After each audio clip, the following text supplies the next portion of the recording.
I slapped my girlfriend out of Reflex when I woke up to her doing certain things to me. Using a throwaway for this. I guess I have to put a TW for SA here. I feel horrible for what I did. How do I even start this? Let me just start by saying that I would never slap her intentionally, let alone hurt her in any way. My M21 girlfriend F20 has a very high sex drive unlike me, and therefore she is the one to initiate sex most of the time. It took me a few years to fully trust her, but she was such a loving and caring person who understood my trauma and was always able to control herself even with her high sex drive.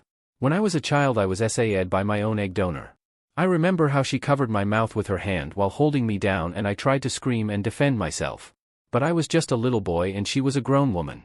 I wouldn't call her mother because that's not what mothers do. This traumatized me and it destroyed every relationship I tried to build with a woman. It was hard for me to trust one until my girlfriend appeared. And she always respected my consent so far. Yesterday evening she wanted to have sex and I told her I wasn't in the mood right now, and then I turned around. I woke up in the middle of the night to my blanket gone and her doing oral sex. My heart started beating really fast. All the anxiety I felt as a child came back, and before I realized I slapped her so hard she fell off my side of the bed. I immediately realized what I just did. The only thing I thought about was that I slapped her. She held her cheek while looking at me with a shocked face before starting to cry. I wanted to comfort her and apologize, but she ran out of the room into the bathroom where she cried her eyes out, and then she went to sleep on the couch.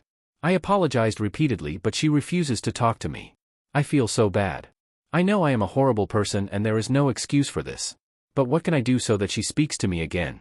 Is there anything I can do so she forgives me? Update. When I made the original post I definitely didn't thought it would blow up like this. And I certainly didn't expect the comments to be so one-sided. And I didn't expect them to be on my side. I expected nothing but people telling me how horrible I was, and I felt that this would be the only comment I deserved.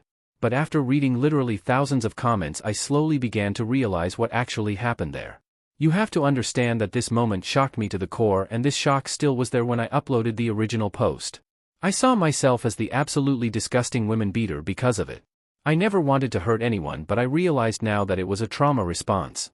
When I woke up to her going down on me, it felt like my whole body was controlled by someone else. Like I was controlled by strings that forced me to react like that.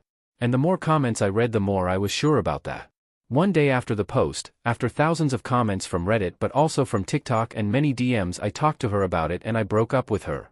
Because all of this made me realize that my perspective of loving and caring was pretty fucked up. I realized that she showed me the bare minimum of compassion someone should have in a relationship, and I noticed many toxic patterns I haven't realized before. But going into them now would not only be irrelevant to the actual topic, but it also would take way too long for this update post. By the way, she refused to apologize to me and demanded an apology from me. Besides my now ex-girlfriend, I only had one friend. I don't have an actual mother or a father. I don't have grandparents or siblings. Just this one friend. So I really lack of healthy bonds in my life. Breaking up with her was a hard thing to do, but it was necessary. She currently stays with her mom, who also called me yesterday to ask why I broke up with her. And I saw no reason to lie and just told her everything. She was quiet on the phone for a while and then just told me her daughter's ex-boyfriend broke up with her for a similar reason. She said it wasn't the same situation but a similar one, and then she apologized. She didn't go into details, but if I'm interpreting it correctly, my ex seems to have a thing for traumatized men. But again, there is no evidence to support that claim. That's just how I would interpret this conversation with her mom.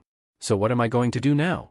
Well, I'm going to therapy and probably won't enter a new relationship anytime soon. I focus on myself and I have to heal.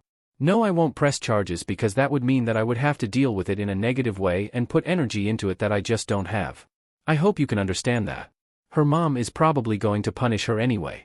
And losing the respect of a person you love dearly, I can imagine that's worse than what she would get as a punishment from the court. As for you, I would like to thank you all for your comments. The comments you left on the original post, the private messages, but also all the comments you left on the TikTok posts that shared my story. If you left a comment on one of the TikToks, chances are I've read it. Thank you all so much. Update 2. I can't believe that I'm updating again after such a long time, but now something happened and I think some of you might be interested. If you read my previous posts about this topic, you know what happened. It's been a few months, so not everyone might know about it. So a few months ago I was in a relationship with someone who SA'd me, and I defended myself by slapping her in a trauma response. Back then I felt terrible, but this wonderful community made me realize I was the victim. I've been through a healing process, and even though the scars of my past may never fully heal, they definitely can be brought to a point where I can live with them and it's perfectly fine. However, what happened that I felt the need to update you? Well, apparently my ex got reported by someone. The letter arrived today and they need me as a witness. Probably another guy who she felt the need to re-traumatize, or maybe even her ex. Who knows? Wouldn't be the first time. I'm not quite familiar with the details yet, but I think I'm ready. A few months ago the wounds were fresh and I had to put myself first. This is why I refused to report her myself. I explained back then that if I reported her then I would have been forced to deal with this again in a negative way and put energy into it that I just don't have. But maybe I can get something close to justice now that I feel better. I think I'm going to do it. Final update. The last time I updated was a year ago. It's probably time to tell you what happened. Quick summary. The last time I was called to court as a witness when a man assuming one of her exes accused her of the same thing. I shared my story and she was found guilty. Turned out besides me there was another guy who was also called as a witness. And our stories had so much in common you wouldn't believe it. Interesting enough, her mother wasn't even trying to defend her daughter. She just apologized to me again in person when we left the building. If you're thinking my ex got the deserved punishment, well, I don't know about that. You decide for yourself if you think it's enough. She wasn't sent to jail, just a 6 months community service. But if I'm honest with you, I'm fine with that. It was never about whether her punishment was great enough. It was never about revenge or anything, it was simply about satisfaction that she's not getting away with it. And with that, this chapter is now closed for good. I thought I should probably let you know. I want to thank all of you for your support. I shared my story about a year ago and to this day people interact with me. They write me messages and it's heartwarming. I was able to heal and even find new friends. And I promise I will never forget what this community did for me. Wish you a happy life. And maybe we'll see us someday again. Bye.